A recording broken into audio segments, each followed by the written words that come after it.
Mambo vipi? Safi, ya bien. Fresh no. Matokeo umeyaona, mnyama amekufa kamba 2 bila, umeyapokeaje? Kwa uchungu sana rafiki yangu. Sababu kama vile tumepambana kipindi cha kwanza dakika za mwisho na kipindi cha pili. Sema ndio hivyo, Mungu hajakuwa upande wetu kwa leo kiukweli. Ndio hivyo. Bwana kocha na mifumo mzima, nani ambaye unahisi amekosea? Kocha au wachezaji? Kocha kapambana kwenye mfumo wake nini kweli, kaenda kwenye mfumo ule unaotakiwa siku zote anacheza. Ila baadhi ya wachezaji kiukweli wamekuwa binafsi sana kwenye timu yetu. Umeona? Yaani wachezaji wanashindwa kuangaliana kuliko kuiangalia timu zaidi. Kama nani ambaye amekuwa binafsi, eneo la mbele au la nyuma au la kiungo? Ni wachezaji ambao kiungo wa mbele kabisa, washambuliaji tuseme, ndio wa binafsi sana. Kwa hiyo wakiacha ubinafsi basi na imani kwenye timu yetu kama hivi kweli tunaweza kupambana na kupata matokeo sehemu yoyote pale. Tarehe 9 kwa Mkapa, nayo unaionaje? Mnyama anaweza akapiga comeback au ndo bye bye?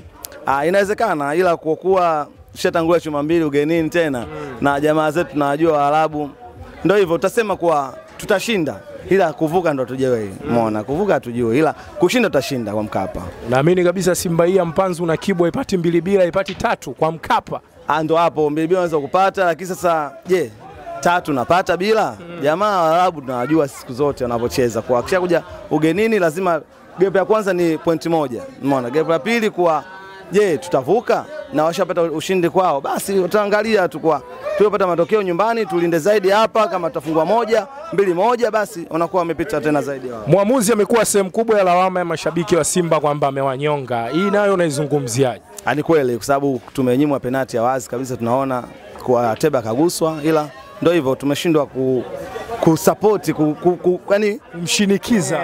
Tumeshindwa kufanya mwamuzi tumfanye kwa upande wetu kwa dakika zile. Ila ndio hivyo, kwa sababu tumeshakuwa wanyonge sana kila sehemu tunapoenda ugenini, ndio maana jamaa wakaweza kuangaliwa kidesign ile pale. Basi mwanangu, tukutane tarehe 9 kwa Mkapa. Haina noma.